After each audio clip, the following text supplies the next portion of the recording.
So the next brain system I'm going to talk about is language. And of course, language is critical to our ability to communicate. Our lives depend upon us being able to communicate with each other. So when we think about language and communication, we can think about understanding language or comprehending language. So when we hear somebody else speak, we have to understand what they say. And similarly, of course, then we have to be able to speak or to communicate ourselves, to express ourselves.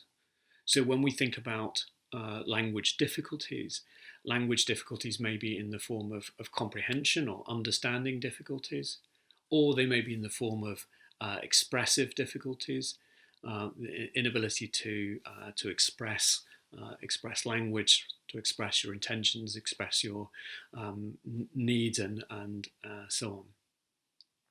But language or communication is so much more than just language in the sense of words. Of course, communication is about understanding the subtleties of communication. So in interaction with somebody, with another person, we have to not just understand the words that are being said, but the meanings, the body language that somebody is using, the emotional expressions.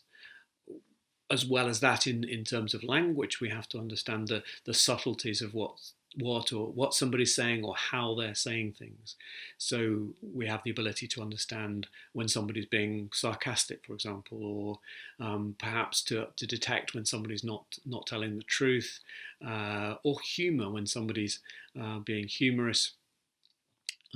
All of these are the more subtle aspects of language that enable us to communicate effectively in the world.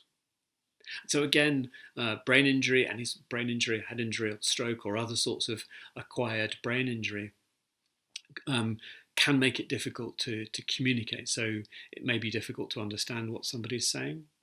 And we talk about aphasia, so a receptive aphasia, the inability to understand language, or to communicate, to speak. And of course, when we think about speaking, there can be physical reasons why somebody has difficulty speaking. So somebody who's said to have a dysarthria has a difficulty with the physical action of producing speech. But the difficulty with producing speech may not be a physical one. It may be to do with the ability to know, for example, the name of something. Earlier I was talking about not knowing the name of an object here. So as I explained, I may know what this is perfectly well. I know what it's for. I know it's for drinking from. I know its function, but I may struggle to be able to recall its name.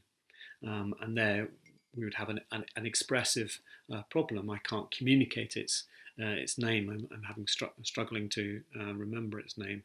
And that can cause difficulties in my everyday communication. So language is critical to communication, but communication is so much more than just language. There are many different aspects of communication, skills that may be impaired by a brain injury, and cause difficulties with smooth or effective communication in everyday interactions with people.